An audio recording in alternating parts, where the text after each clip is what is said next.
今日依堂我會幫呢個課程 set expectation， 講我對 trading 嘅諗法，同埋好嘅交易員有咩特色。有啲冇耐性嘅同學會想 skip 咗依堂，因為佢哋淨係想知道賺錢嘅秘密，佢哋覺得呢啲題目好虛無，唔會幫佢揾到錢。咁的確係知道阿朱對 trading 嘅睇法，但係唔識交易係唔會賺到錢。但係當你學完我啲策略之後，你了解埋我對 trading 嘅諗法，咁你就成個圖面都睇到啦。其實教你用我個買賣策略，就好似教一個人用畫筆。解釋完之後，嗰個人係識用個畫筆，但係佢未會識點樣做成一個成功嘅畫家，因為佢唔知道一個成功嘅畫家要經歷乜嘢困難，亦都唔知道乜嘢特色令到一個畫家變成成功。今日依課你可以選擇學阿朱嘅交易策略之前睇，或者學完之後做過啲交易有經驗先睇都得。早啲睇嘅好處就會將呢個課程同你嘅預期 align 埋一齊。你知道 trading 嗰時可以 expect 啲咩，咁變咗你會行少咗冤枉路，同埋當個市場環境唔好嗰時，你都唔會驚，可以穩定咁繼續交易落去。所以當個市場轉好嗰時，你 ready 再賺錢。而學完啲策略，做咗啲 trading 先睇嘅好處，就係你已經有經驗，知道真正交易係點嘅。你嗰時先睇呢條片嘅話，就會吸收到多啲嘢，因為已經經歷過。或者你可以睇兩次 ，trade 之前又睇 ，trade 之後再睇，咁吸收到嘅資訊就會最多啦。第一個題目，我哋做交易究竟贏唔贏到個市場？市場嘅意思係個大市嘅回報。美國標普500指數平均一年回報有 8%， 即係如果我哋乜都唔做，將啲錢擠落去標普500嘅 ETF， 平均你可以 expect 一年有 8% 嘅回報。如果唔買 ETF， 我哋主動做交易，我哋嘅回報可唔可以多過 8% 呢？如果喺大學讀過 econ 或者 finance， 就可能聽過 efficient market hypothesis 效率市場假說。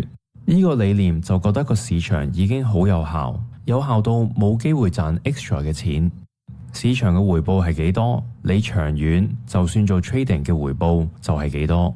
支持呢個諗法嘅 studies 就指出，90%嘅基金扣咗費用之後係贏唔到個市場。不過調轉，如果你問10個人，佢幾有信心可以揀隻股票係會跑贏到個市場嘅，10個裏面有9個都會有信心可以做到。咁究竟邊個係啱呢？我哋贏唔贏到個市場？或者我哋改一改個問題，將佢咁諗：如果呢度有10個人，你係其中一個，呢10個人就準備做個測驗，你幾有信心你測驗嘅分數會高過個 average， 高過5個人呢？大部分人都會覺得佢哋做到，但係呢個係嚟自自信心。實質上佢有咩優勢可以贏到至少5個人，佢哋冇諗過。所以真正佢哋 beat 到 average 嘅機會係50-50，同賭煲大細冇分別。如果你真係想考試嘅分數可以高過嗰10個人裏邊其中5個，係可以做到嘅，但係你要揾一個 edge， 你要有個優勢，你要做到一啲嘢，佢哋係做唔到，唔肯做，或者揾到佢哋嘅缺點出嚟。喺 trading 係同一樣，我哋唔可以淨係靠自信心，我哋覺得我哋可以贏到個市場。如果我哋真係想 beat 到個 average， 我哋就要有個 edge， 做啲人哋做唔到嘅嘢。例如你係一個醫生嘅話，而對 biotech 行業熟悉，咁你就有個優勢，可以早過人哋咁樣認出有 potential 嘅 biotech 公司。或者你個 edge 可以嚟自你肯做一啲人哋唔肯做嘅嘢，或者懶得做嘅嘢。其實好多人都同意東南亞係一個好嘅投資機會，因為佢跟住嗰10年嘅增長會係高過全世界大部分嘅地方。但喺東南亞開個股票戶口係好麻煩，有啲國家仲要你親自飛過去先開到，所以好多人就懶得做。虛擬貨幣幾年前都係一樣，開一個戶口係好麻煩，同埋大部分人對呢件事唔熟悉，懶得學，咁就錯過咗一個好大嘅機會啦。另外一個方法喺 trading 有個優勢，就係揾人哋嘅弱點。喺市場上你嘅對手，當啲基金買一隻股票儲貨嗰時，由於佢哋買嘅數量對比啲股票嘅成交係高，所以佢要用一段時間，幾日甚至幾個禮拜先儲到佢想要嘅貨。而喺佢儲貨嘅過程，會創造出獨特嘅股票圖案。咁你就可以揾呢啲圖案，留意到有基金儲緊貨，咁就跳入去買隻股票。佢儲完啦，咁我哋就沽走佢。呢個就係利用人哋嘅弱點，我嚟賺錢。喺個市場度，如果你有個策略係俾到個優勢你嘅話，咁你就可以 beat 到個 market， 做得好過一般人。但係如果你係靠情緒、靠睇電視等佢介紹買咩股票，或者朋友買咩你就買咩，咁就會令到你唔單止冇 edge， 冇機會贏到個市，你仲會係俾人哋賺錢嗰條水魚。有一個說法係，如果你喺個馬戲團裏邊，你周圍望，但係揾唔到隻小丑，咁可能你就係隻小丑。而喺 trading， 如果你唔知道邊個係水魚，即係唔知道你啲錢係喺邊個度賺翻嚟嘅，咁可能你就係條水魚。呢個係第一個 topic， 記住一定要有個 plan， 要有個優勢先至賺到錢。第二個題目，當你學完阿朱嘅 trading 策略之後，你會喺個市場度有個優勢，但係咁仲未足夠嘅，你需要實質練習做交易，而每一次做交易嗰時係需要你做自己嘅思考。我教嘅買賣策略係一個概念，如果喺股票圖面度見到 A 發生，背後 B 會唔會發生緊？如果 B 發生緊，咁我哋係咪可以做 C 呢個 action？ 係需要自己諗嘢嘅，冇一個策略係 clear cut 到話，如果個價錢去到 X 你就買，跟住去到 Y 你賣，咁就賺錢噶啦。所以學完點樣做交易之後，你會有個 concept， 但係你要繼續吸收經驗先至可以 master 到 trading。而喺你吸收經驗呢段時間裏面，你會經歷到挫折，市場狀況可能由好變壞，令到你由本身賺少少錢，儲咗個自信，轉做落大啲注碼啦，跟住輸翻晒出嚟都唔出奇。喺呢段儲經驗嘅時間，最重要嘅係有 commitment。記住咧，冇一個策略係 guarantee 100% 會賺錢嘅。喺 trading 一個55% 勝利率嘅策略已經足夠。去到65% 會係好勁，所以記住有40%嘅時間你係會錯，而錯嗰時會輸錢。呢個 expectation 一定要 align。我哋唔會每一日都賺錢，甚至唔會每一個月都賺錢。個市場係有週期嘅，去到個 cycle 某啲位對某啲 trading strategies 就有利，而去到 cycles 第二啲位對同一個 trading strategy 就會好難賺錢。所以去到個週期有利嘅位置嗰時，我哋就要盡量賺多啲錢；而去到困難嘅地方嗰時，我哋就玩防守，保護自己嘅賬戶，守到個 cycle 再轉翻，去到容易賺錢嗰啲位，我哋就可以進取啲咁樣 trade 啦。咁點解 commitment 咁重要呢？就係因為當難賺錢嗰時，我哋唔可以放棄。如果放棄咗 trading，咁當個市場 pick up 翻嗰時，你就會錯過咗個機會。呢個課程阿朱將會教你嘅策略係喺強嘅市場度容易啲賺錢。最好嘅市場環境就係每日升少少嗰啲，每日升0.1至半個 percent， 而個市場又冇乜調整嘅，呢啲環境呢就最容易賺錢。如果佢升得太快，個幅度太高，咁樣反而唔可以好穩定長期咁賺錢，同埋當佢調整嗰時好容易錯走你。喺策略方面，我都有 diversify， 所以就算個市場升同跌都可以賺到錢。Time frame 方面又有 diversify， 有啲係揸幾日至到幾個禮拜，另外啲策略呢就揸幾個鐘至幾日。一般咁講，佢哋都係當個市場旺嗰時，炒氣高嗰時，容易啲賺錢。原因係你要賺錢就要有人蝕錢，而喺咩市場最多水魚輸錢俾你啊？就係當個市場好活躍，好多人太興奮咁買埋股票嗰時啦。你可能諗緊，咁點解唔跌市嗰時做沽空？因為股票市場，尤其是美國，大部分時間都係升嘅。如果佢升緊嗰時，你做沽空，多數時候個市場會繼續升，你就會輸錢。但係如果你等佢跌咗先至沽空，由於股市跌嘅速度係快過升嘅速度好多。即係要一個指數升10%，要幾個禮拜，但係一個指數跌10%，佢一兩日都做到。除非你 timing 真係好好，反應好快。如果唔係，當個市場跌咗咁上下啦，你先至決定沽空，你賣得嚟，佢繼續跌嘅空間已經少咗好多。反而去到呢啲位，等機會搏佢反彈仲好。喺股票市場賺錢有好多個方法，阿朱教嘅呢，只係其中幾個。出名嘅投資者同 trader 好似 Warren Buffett、Ray Dalio， 佢哋嘅風格係完全唔同，甚至係相反，但係大家都賺到錢。每個人揾到自己嘅 edge， 自己嘅優勢。如果你想喺股市賺錢，你一定要 stay committed。一開始嗰時，你唔會即時賺錢，甚至可能輸錢添。所以由細注碼開始，你要吸收經驗，繼續進步。如果試咗一陣唔得，然後你跳去學第二個 style，你可以，但係你咁跳來跳去，你最尾會識好多樣嘢，但係冇一樣嘢你係做得好嘅，即係你冇優勢。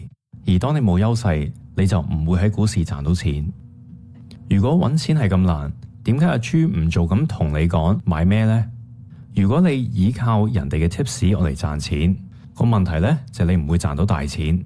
我講緊係令到你去到財務自由嗰種大錢。呢個錯誤我後生時都犯過，好想揾一個師傅，然後就跟住去買，自己唔使做功課咁樣賺錢。個問題係，如果你唔自己做功課嘅話，你唔明白點解人哋覺得隻股票會升，變咗呢，你亦都唔會明白你應該幾時賣翻出嚟。同埋更加嚴重嘅係，如果隻股票唔係順計劃咁樣升，而反而係跌，你唔會知道應該作出乜嘢反應，究竟應該買多啲定係止蝕。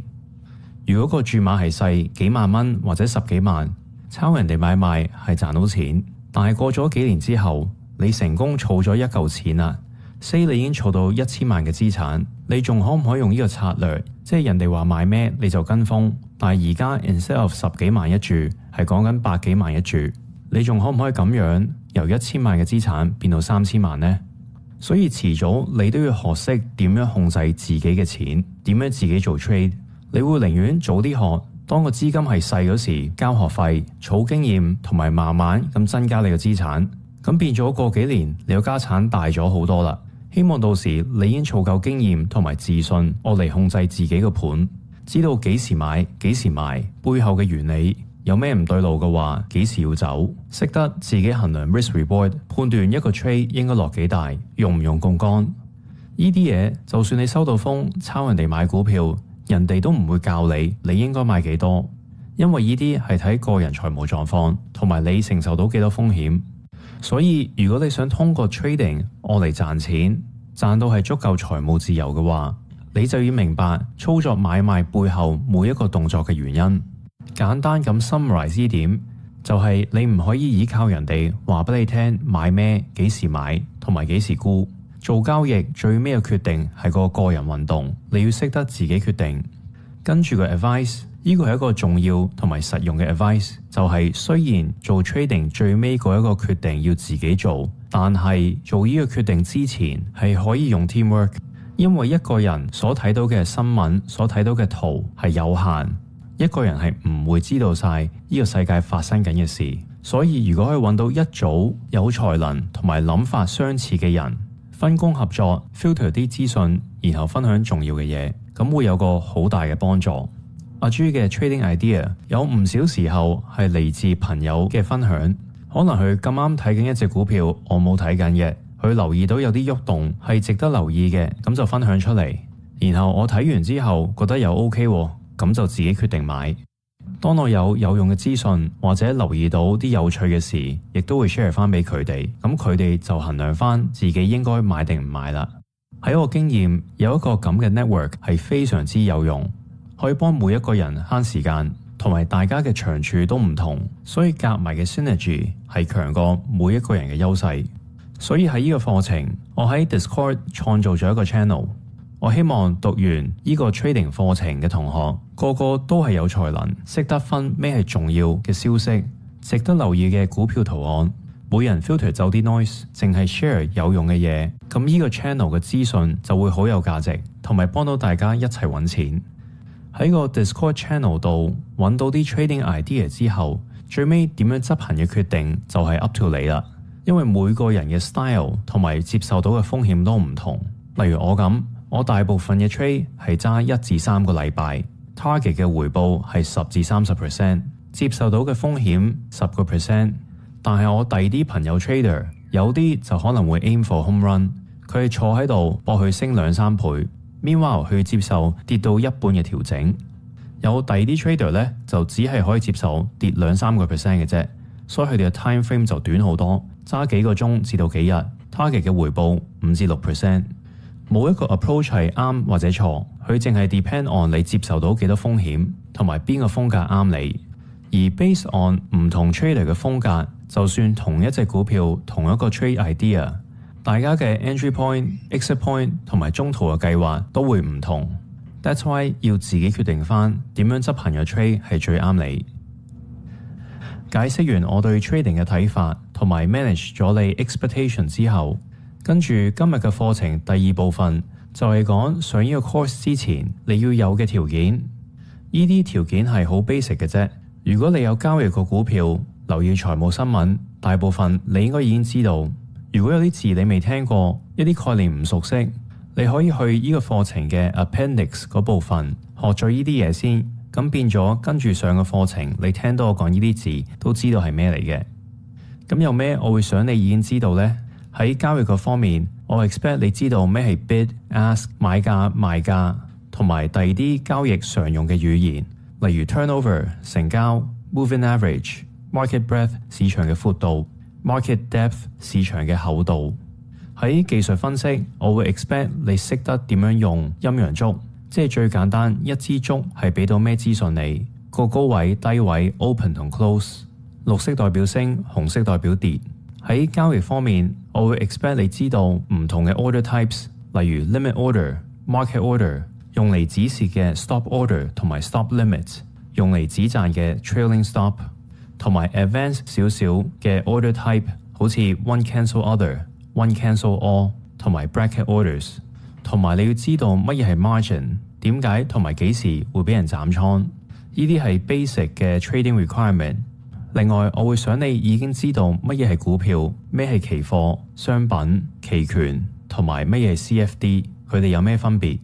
仲有啲基本面嘅 terminology， 好似市值、PE、price to sale、dividend yield、book value、EPS、earnings per share。如果有任何嘢唔熟悉嘅話，可以喺 appendix 熟習翻先至上個課程。最後嗰部分就講成功嘅 trader 佢哋有咩特色。喺阿朱喺 iBank 做咗10幾年嘅經驗，都訓練過唔少 junior。我留意到成功嘅 trader 有幾個特色。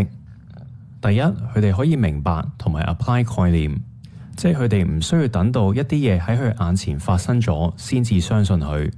如果有啲事件係喺 A 同 B 發生過，而 C 係似 A 嘅，咁佢哋就可以預測 C 同 D 嘅關係將會變成點。第二個特色，成功嘅 trader 識得獨立咁樣分析獨立嘅嘢，即係咩呢？冇關係嘅嘢唔好撈埋一齊講。第三個特色就係好 logic minded， 個思維係 based on 邏輯同埋 based on 數據，唔會好容易俾情緒同埋市場嘅環境影響到。尤其是而家我哋嘥咁多時間喺 social media， 個市升就好似全世界都好開心，個市跌每個人就同時一齊驚。一個好嘅 trader 識得 filter 走呢啲 noise， 而淨係 focus 落數據同埋邏輯。而最尾個特色亦都係最重要嗰個，成功嘅 trader 識得控制佢哋自己嘅情緒，或者本身冇乜情緒，唔可以驚嗰時太過驚，唔可以賺錢嗰時太過興奮。要保持個平常心，呢啲通常係最成功嘅 trader。依課係咁多先，下次再見。